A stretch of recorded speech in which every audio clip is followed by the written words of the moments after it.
प्रवचक पंडित प्रदीप मिश्रा के सीहोर स्थित कुबरेश्वर धाम में रुद्राक्ष महोत्सव का आयोजन किया जा रहा है। इसके पहले दिन भारी भीड़ के कारण हालात बहुत बेकाबू हो गए। कहा जा रहा है कि रुद्राक्ष लेने के चक्कर में भगदड़। दोस्तों ये हैं पंडित प्रदीप मिश्रा। ये जगह जगह जाके शिव महापुराण की कथा सुनाते हैं, जिसको सुनने के लिए लाखों लोग उपस्थित रहते हैं। इनका आस्था चैनल पर ये प्रोग्राम आता है और उन्होंने कम पढ़ी लिखी हिंदू महिलाओं को अपना व्यूअर बना लिया है। क्या टीवी के सामने कथा सुनने पर भी महादेव सुनता है? जितनी जगह फॉर्म भरता था उसका कोई लेटर नहीं आता था, पर पहली बार मेरे बेटे ने जब फॉर्म भरा तो लेटर भी आया। फिर बाबा को प्रणाम करने के लिए आ गई हूँ। मेरा बेटा बोलना चालू कर दिया, मैं बाबा को नमन करने। ये एक कथा सुनाने के लिए 8 लाख से लेके 20 लाख रुपए तक चार्ज करते हैं और इनके मुंह से अगर कोई एक बात निकल जाए तो लोगों को लगता है स्वयं भगवान ने ये बात कही है। हाल ही में इन्होंने राधा रानी पर एक टिप्पणी की थी, वो काफी ज्यादा कंट्रोवर्शियल रही थी, लेकिन उस चीज पर हम बात नहीं करेंगे आज। इस वीडियो में हम प्रदीप मिश्रा की एक एक बात को लॉजिकली समझेंगे, या कहो कि उनके टोटकों को लॉजिकली समझेंगे, जिससे वो खुद अपने आप ही एक्सपोज हो जाएंगे। का बच्चा एग्जाम देने जा रहा है, आपको लग रहा है इसने पढ़ाई नहीं करी, पास नहीं होगा। बेलपत्री की बीच वाली पत्ती पर शहद लगा लीजिए और शंकर भगवान के शिवलिंग पर जाकर उसको बच्चे के हाथ से चिपकवा दीजिए। बच्चे ने भले पढ़ाई नहीं करी हो पूरी साल, पर बच्चा उस सब्जेक्ट में जिस दिन वो बेलपत्री चिपका कर आएगा उस दिन उस सब्जेक्ट में बच्चा पास होकर ही रहेगा। पंडित जी यहाँ पे कहते हैं दोस्तों, आपके बच्चे ने पढ़ाई की है या नहीं की उससे कोई फर्क नहीं पड़ता। बस जिस दिन बच्चे का एग्जाम हो उस दिन आप एक बेलपत्र लीजिए जिस पर शहद लगाकर उसे शिवलिंग पर चिपकवा दीजिए, उससे आपका बच्चा पास हो जाएगा। आपको क्या लगता है दोस्तों, ये ट्रिक काम करेगी? शिव महापुराण सुनाने की आड़ में मिश्रा जी अपने ही भक्तों का ब्रेन वॉश कर रहे हैं ऐसी इनलॉजिकल बातें सुनाकर। बट यहाँ पर पंडित जी खुद अपनी ही बातों से एक्सपोज हो गए, क्योंकि उनका खुद का बेटा 8वीं में फेल हो गया था, जिससे पता चलता है शिव जी उसके बेटे से ही नाराज हैं। कुछ लोग कहते हैं उन्होंने री एग्जाम दिया था अपने मार्क्स बढ़वाने के लिए। चलो मान लिया वो फेल नहीं हुआ था, लेकिन उसके कम मार्क्स आए थे। लेकिन फिर भी आपका खुद का बेटा फेल या कम मार्क्स से पास हो रहा है, फिर भी आप किसी दूसरे से ये कह रहे हो कि बेलपत्र लगाने से आप पास हो जाएंगे, तो ये तो काफी गलत बात है पंडित जी। चलो इस बात को एक साइड में रखो। हाल ही में पंडित जी का एक्सीडेंट हो गया था जिसमें उनकी कार 2 बार पलट गई थी। देख लो, पंडित जी दूसरों को चमत्कारी नुस्खे बताते हैं, लेकिन उनको खुद को एक्सीडेंट हो गया, ये उनको खुद नहीं पता चला या अपनी सुरक्षा नहीं कर पाए। लेकिन बात अभी यहाँ से शुरू होती है। अब यहाँ से बात करेंगे इनके पब्लिसिटी स्टैंड, इनकी बिजनेस ग्रोथ बढ़ाने के तरीके का। कुछ दिनों पहले इन्होंने रुद्राक्ष महोत्सव का आयोजन किया था। उन्होंने कहा था आप मध्य प्रदेश के सीहोर जिले में आइए, यहाँ पर आके एक रुद्राक्ष लीजिए और रुद्राक्ष महोत्सव का लाभ उठाइए। अब पंडित जी रुद्राक्ष लेने के लिए भक्तों से क्यों कहते हैं, इस चीज को हम बाद में देखेंगे, लेकिन अभी बात करते हैं रुद्राक्ष महोत्सव जब स्टार्ट हुआ तो भक्तों को कितनी सारी प्रॉब्लम्स हुई। पंडित जी ने अथॉरिटी से कहा था भाई 4-5 लाख लोग आएंगे पहले दिन, लेकिन पहले ही दिन 20 लाख लोग आ गए, मतलब 3 से 4 गुना ज्यादा लोग आ गए। और उस भीड़ के चलते वहां पर भगदड़ मच गई और एक महिला की मृत्यु भी हो गई। इतनी ज्यादा भीड़ बढ़ने के कारण वहां पर लूट भी बच गई, जिसकी वजह से 10 रुपए की बोतल वहां पर 40 रुपए की मिलने लगी, जहां पर लोगों के लिए नहाने और वॉशरूम के लिए 50 से 100 रुपए भी वसूले गए। जब ये 5 से 6 दिन का रुद्राक्ष महोत्सव खत्म हुआ तो खबर आई कि यहाँ पर 5 से 6 लोगों की मृत्यु हो चुकी थी। तो पंडित प्रदीप मिश्रा सच छिपाने के लिए जितने भी दलीलें दें, लेकिन कुबेरेश्वर धाम में मौत का सिलसिला थम नहीं रहा है। रुद्राक्ष महोत्सव के दौरान 6 दिन में 6 मौतें हुई हैं। महाराष्ट्र के मालेगांव नासिक की महिला मंगलबाई की अचानक वहां पर मौत हो गई। वही अकोला की रहने वाली 40 वर्षीय महिला मंगला की भी वहां पर कुबेरेश्वर धाम में मौत हो गई। महाराष्ट्र के रहने वाले विवेक के 3 साल के बेटे अमोघ की भी यहां पर मौत। अब सोचिए दोस्तों, जो लोग वहां पर आए उनको तो परेशानी हुई, लेकिन वहां पर जो लोकल लोग हैं उनको कितनी ज्यादा परेशानी हुई होगी। मान लो किसी को इमरजेंसी बेस पर हॉस्पिटल ले जाना हुआ, तो क्या इतनी भीड़ में पॉसिबल रहा होगा यहाँ से जाना? तो दोस्तों इस सारी स्थिति का सिर्फ एक ही दोषी है जिसने इन सारे लोगों का ब्रेन वॉश किया है। अब मजे की बात यह है दोस्तों कि लोगों को भी पता है ये गलत चीज है। यहाँ पर आस्था और धर्म का एंगल जोड़ देने से यहाँ पर लोग खुल के बोल नहीं पाते। आपके मन में भी ये आया होगा कि एक आदमी के बोलने से इतने सारे लोग कैसे पहुंच गए एक रुद्राक्ष लेने के लिए। तो देखो दोस्तों, इनका ब्रेन वॉश ही कुछ इस तरीके से किया गया था। पहले तो आपको कह दूं कि कुबेरेश्वर धाम का रुद्राक्ष पूरी दुनिया का रुद्राक्ष भले 10,000 का ले लो, 50,000 का ले लो। पूजा शर्मा पत्र में लिखा है, गुरुदेव 1 लोटा जल का क्या महत्व है और रुद्राक्ष का क्या महत्व है, मैं क्या वर्णन करूं। गुरुजी 10 दिसंबर 2022 को हम कुबेरेश्वर धाम आकर रुद्राक्ष लेकर गए, जल में डालते, शिव जी को जल चढ़ाते, रात भर जल में भिगोते, सुबह शिव को देते, चढ़ाया हुआ जल बच्चे को पिलाते। फिर बाबा को प्रणाम करने के लिए आ गई हूँ, मेरा बेटा बोलना चालू कर दिया, मैं बाबा को नमन कर। इनका मतलब है कि रुद्राक्ष लीजिए, पानी में डालिए, फिर उस पानी को निकाल के बच्चे को पिला दीजिए तो गूंगा बच्चा बोलने लगेगा। किडनी स्टोन आपका ठीक हो जाएगा, कैंसर तक आपका ठीक हो जाएगा। ऐसे बड़े बड़े चमत्कारी दावे प्रदीप मिश्रा अपनी मंच से करते हैं। इस चीज पर प्रेमानंद जी महाराज के क्या विचार हैं ये भी सुन लीजिए आप। कहते हैं माइक से कहते हैं विश्व में कोई ऐसा जादूगर पैदा हुआ हो, आए और करे छू ले जंतर बांधो, आज से डायलिसिस खत्म, तुम्हारी किडनी सही, हमें दिखाओ। फालतू में बावरे लोगों को ड्रामेबाजी में ये होते हैं दोस्तों असली संत, जो लोगों का ब्रेन वॉश नहीं करते, उनको सच्चाई बताते हैं। ऐसे ब्रेन वॉश करने के क्या परिणाम हो सकते हैं फ्यूचर में,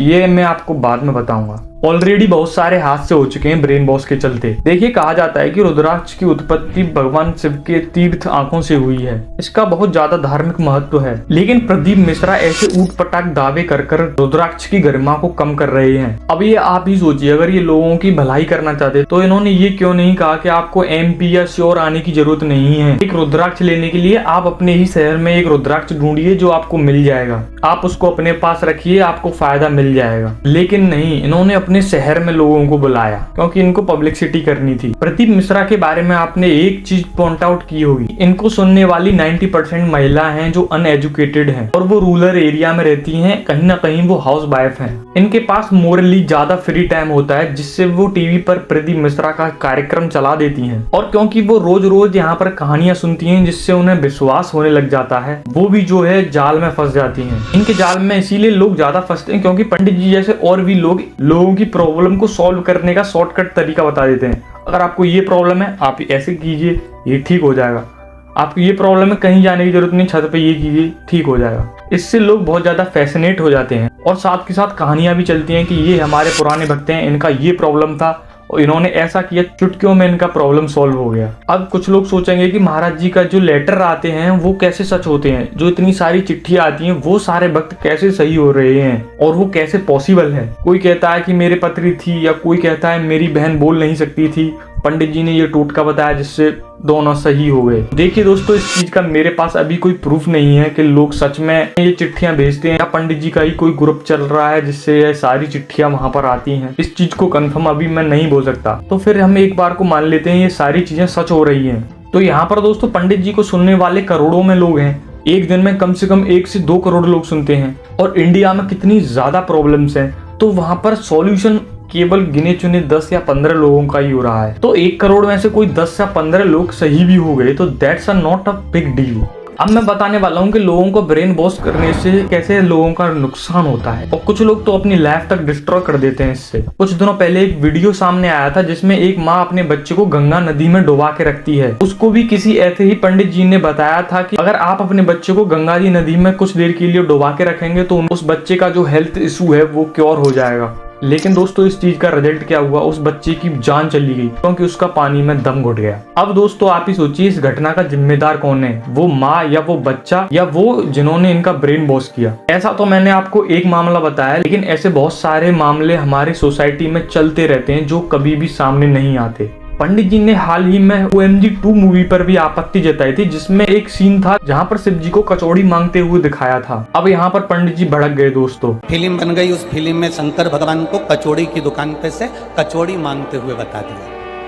कभी तुम्हारे बाप को कचौड़ी मांगते हुए किसी दुकान पर दिखाते तो मुझे भी प्रसन्नता होती। अब यहाँ पर अगर शिव जी खुद भी प्रस्तुत होते तो वो भी हंसने लग जाते। मेरे भक्तों की कितनी ज्यादा मानसिकता छोटी हो चुकी है। एक शिव जी के कैरेक्टर को कचौड़ी मांगते हुए दिखाया गया है और लोग यहाँ पर भड़क जा रहे हैं, जबकि अदर साइड मेजोरिटी ऑफ लोगों को वो मूवी काफी पसंद आई थी क्योंकि वहाँ पर एक सोसाइटी मैसेज दिया गया था। पंडित प्रदीप मिश्रा को कोरोना से पहले कोई भी नहीं जानता था, लेकिन कोरोना के बाद जब लोग घर में गिरफ्त हो गए तो उन्होंने अपना प्रोग्राम भी टीवी पर लॉन्च कर दिया और वहां से प्रदीप मिश्रा की पॉपुलैरिटी बहुत ज्यादा बढ़ती गई। आपके मन में अब ये विचार आ रहा होगा कि प्रदीप मिश्रा ही क्यों फेमस हो गए, और भी कथावाचक हैं वो इतने ज्यादा फेमस क्यों नहीं हुए, क्यों उनका इतना ज्यादा नाम नहीं लिया जाता। क्योंकि दोस्तों प्रदीप मिश्रा एक बहुत ही बिजनेस माइंडेड पर्सन है। अगर कोई भी कस्टमर आपके पास एक बार प्रोडक्ट लेने आता है, अगर वही कस्टमर बार बार रिपीट होता है तो वो आपका सस्टेनेबल बिजनेस होता है। प्रदीप मिश्रा ने भी अपना बिजनेस सस्टेनेबल कर दिया है। वो कैसे? वो अपने कथा में कहते हैं रोज हमारी कथा सुनो, जिससे आपको एक दिन चमत्कार जरूर होगा। टीवी के सामने कथा सुनने पर भी महादेव सुनता है।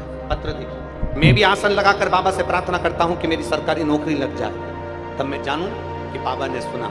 और बाबा की कृपा ऐसी हुई कि उसकी मेडिकल कंप्लीट हो गई, फिजिकल कंप्लीट हो गई, और आज मेरा बेटा इंडियन आर्मी में नौकरी कर रहा है। सच्चा है। और इसी होप में डेली लोग कथा सुनते हैं। यहाँ पर कथा सुनना कोई बुरी बात नहीं है, लेकिन यहाँ पर प्रदीप मिश्रा कथा के नाम पर ऐसे ऐसे अनुस्खे बताते हैं जो हमारी दिमाग के परे होते हैं। और वो ये भी कहते हैं कि अगर कोई छोटी मोटी प्रॉब्लम है तो आप ऑनलाइन देखो कथा, उससे ही आपको रिजॉल्व हो जाएगा।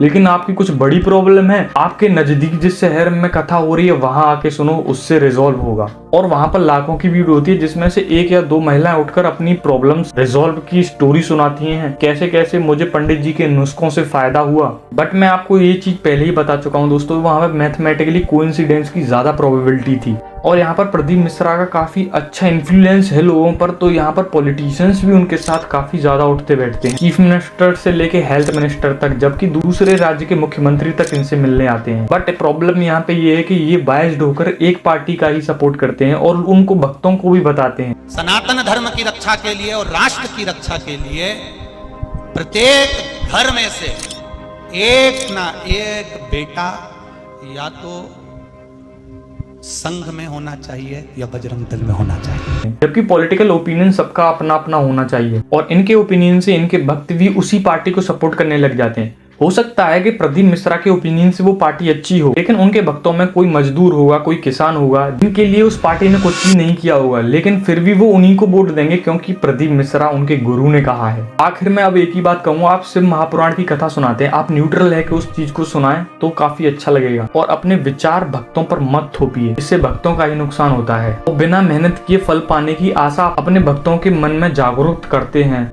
ऐसा ब्रेन वॉश मत कीजिए। नहीं तो शिव जी की कथा सुना रहे हैं आप, और शिव जी, ये वीडियो पता नहीं मैं क्यों बना रहा हूँ, लेकिन मुझे लगा कि बनानी चाहिए तो मैंने बना दी इस वीडियो पे। शायद पिछले 6 से 7 दिन लगे हैं इस वीडियो की रिसर्च करने में और ये सोचने में बनानी है या नहीं बनानी। तो अब आपकी मर्जी, इस वीडियो को लाइक करें, शेयर करें, चैनल को सब्सक्राइब करें, वॉट एवर यू वॉन्ट, तो कर दो जो कुछ भी करना है।